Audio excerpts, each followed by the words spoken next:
Hi folks, glad to see you back. We're going to look at 1.1 from the textbook, which is outcome R2, and we're going to be doing horizontal and vertical translations.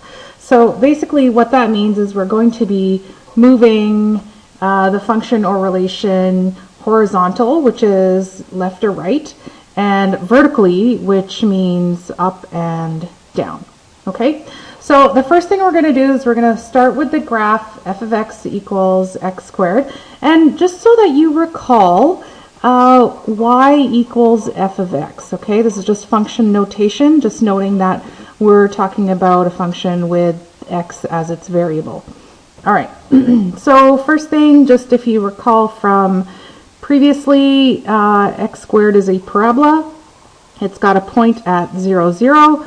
If I choose x equals 1, x squared equals 1, and 2, x equals 2, y equals 4, and if I choose x equals negative 1, then y equals 1, and negative 2, y equals 4. Okay? So when you're drawing your graph, make sure your parabola looks, it's a nice rounded curve over here. Don't make it pointy at the end. All right? So make sure it's nice and curved and it's sloping ever so gently. And on the ends, you want to make sure that you put your arrowheads because it's continuous. It's just keeping on going on either end. All right. So we're calling this parent function. It can also be called the original function. All right. So it's the original function, and now we're going to start doing things to it. So over here in our sketch of g of x, we are going to change this original parent function by moving everything down 2 units. Now this means this, if we have this minus 2, notice that it's outside of the x's. It's it's acting on the entire function. It's acting on the entire x squared. So if I set up just a quick table of values over here, so that's my x value, and then I've got my g of x, which is x squared minus 2. I plug in x equals 0, I will get y equals negative 2. If I plug in x equals 1 in here, I will get y equals minus 1. If I plug in x equals 2 in here, I will get 4 minus 2, which gives me 2. Okay, so that's going to start me off plotting a couple of points. Now the first one here is going to go right there, and then this one here is there, and 2 comma 2 ends up right here. So we can see that there's a relationship here with these points and these points up here. So let's see if we can guess what the other one's going to look like. Okay, I'm just going to sketch this in. Okay, and do you recall about the axis of symmetry? If we look at that and we can kind of use the axis of symmetry to plot the other side of it.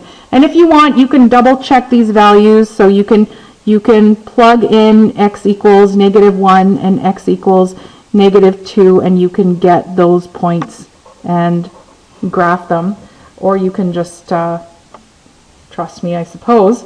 So if we want to look at these, it's probably better that you maybe check it yourself if you don't believe me, because you'll get a better understanding doing so. So now let's look at this graph, g of x, and let's compare it to our original parent function. So what do you notice about the vertex? Where has it moved? How has it moved? So if you look at every single point, it has shifted down 2 units. All right, so we've got a movement of downwards of 2. All right, now let's have a look at the next example. So we've got h of x. So h of x, now we've got x minus 1, and that's all squared. So remember how we had f of x equals x squared? Now what's happened is, and I'm going to erase this on purpose, we're substituting that instead of just an x, we've got an x minus 1 now. So it's no longer f of x, we're going to call it h of x because there's been a change applied to it. So how does this change affect our graph? Well, we can do the same thing as before, just a real quick table of values. So x, and we've got x minus 1 all squared. If I choose x equals 0, I get y equals 1. If I choose x equals 1, I get y equals 0. X equals 2, I get y equals, so I plug in a 2 here and then I get 1. If I choose x equals 3, then I get y equals 4. Okay, so let's plot these points and see how my original function has been changed. All right, so 0, 1, we've got 0 on my x and 1 on my y. I've got 1 on my x and 0 on my y. I've got 2 on my x and 1, 3. I've got 4, so that's up here. That runs into this title that I've written in here for my table of values. Okay, so you can kind of see what's happened to the graph, right? So let's draw this in. Keep my curve nice at the end there. Put an arrowhead there. And I'm just going to use the axis of symmetry of x equals 1 here to move that over there and sketch the rest of the graph. All right, so we've noticed I said something about x equals 1 as being my axis of symmetry. Remember that? Remember that from last year? Here we had x equals 1. Okay, so that's kind of related. It's important. So we are going to notice how this is been changed from here now to here. So everything has been moved over.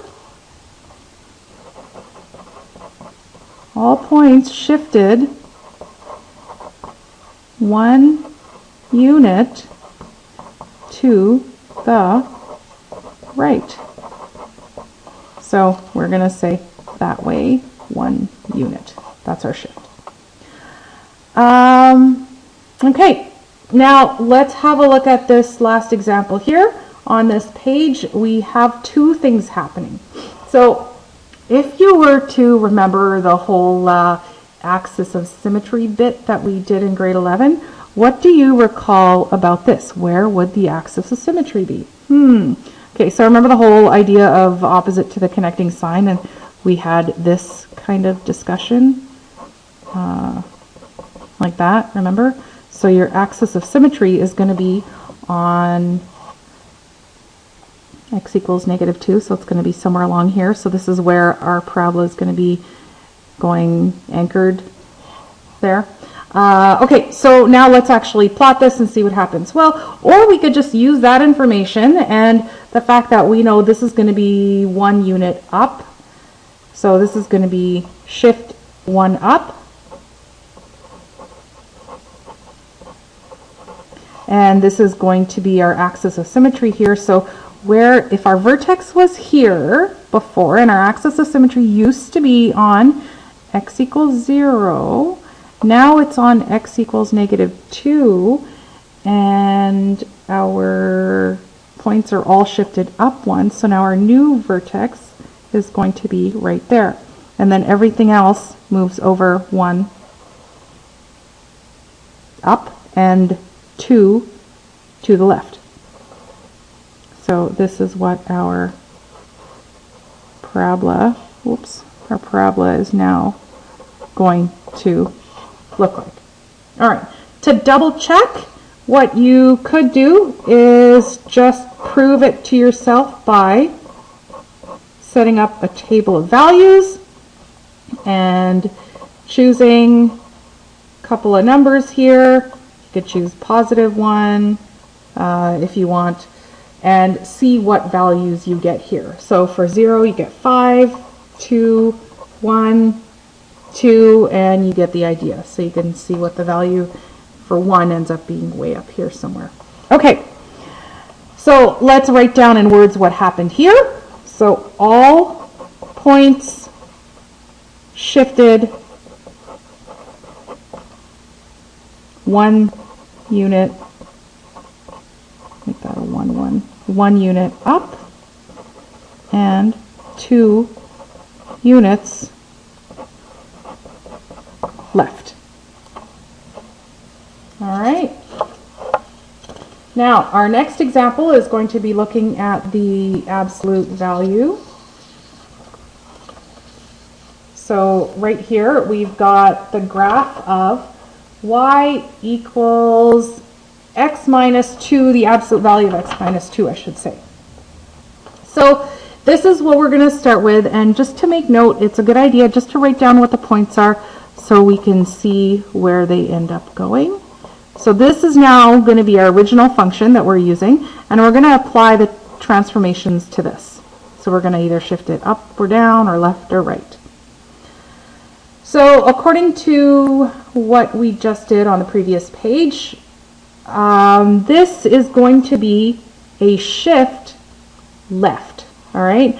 Now, if you want to dissect this a little more, just to notice why it's a shift to the left, the original kind of the standard function kind of goes x minus something, right? Now, if we look at this and we put a bracket, we call it -3. We see if we simplify, we end up getting x plus 3. So this is why this is a shift 3 to the left. So shift 3 left. All the points of this original graph that's dotted here for you get moved over 3 to the left. So I'm going to take this and I'm going to just go count across 3. I'm going to take this point here and I'm just going to count across 3. And every point I'm just going to go count across 3, count across 3, count across 3. Okay, so now what you need to do is, since these are straight lines, it's always a good idea to have some type of straight edge for you. I've got my Crime Stoppers card just because it's handy. Put arrowheads on the ends. Okay, and now you've got your nice graph of f of x plus 3, which is now going to be called g of x. Okay, so if you want to hit pause and try this one yourself, see what happens. I'm not going to spoil it for you, so hit pause anytime.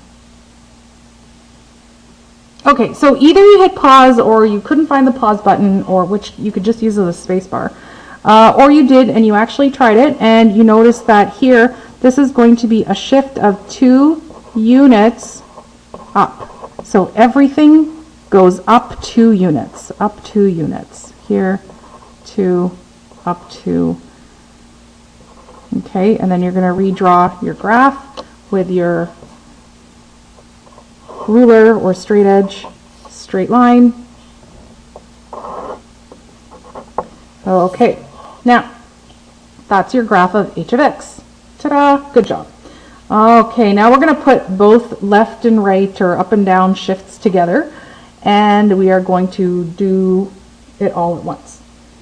So this here, or should he hit pause? Do you want to hit pause? Why don't you hit pause? Hit pause and try this one, and then we'll come back and do it. Okay, so we're back. I couldn't wait any longer. So here, notice that number there, that's a +1. That's connected to the negative. So that means that it's 1 unit to the right. And this over here means that everything moves down 2 units. So we're going to do both of these together. So let's start here at this vertex, and we're going to go 1 right, so that's that way, and then 2 down. That's my vertex. I'm going to take this point, I'm going to go 1 right and 2 down. And I'm going to go over here, pick this one, go 1 right and 2 down. 1 right and 2 down. Okay, so then I've got my graph here. Sorry, my straight edge. Make sure you're putting arrowheads on the ends. Use a straight edge, make it look nice and pretty, folks. Okay, and let's label this point, I don't know, just for fun, I guess. It's always good to indicate some type of point or scale just in case it's not already indicated on the graph. All right, so that's the end of this one here, end of this video. I'm going to stop here, and we'll continue in the next video. Okay, good luck.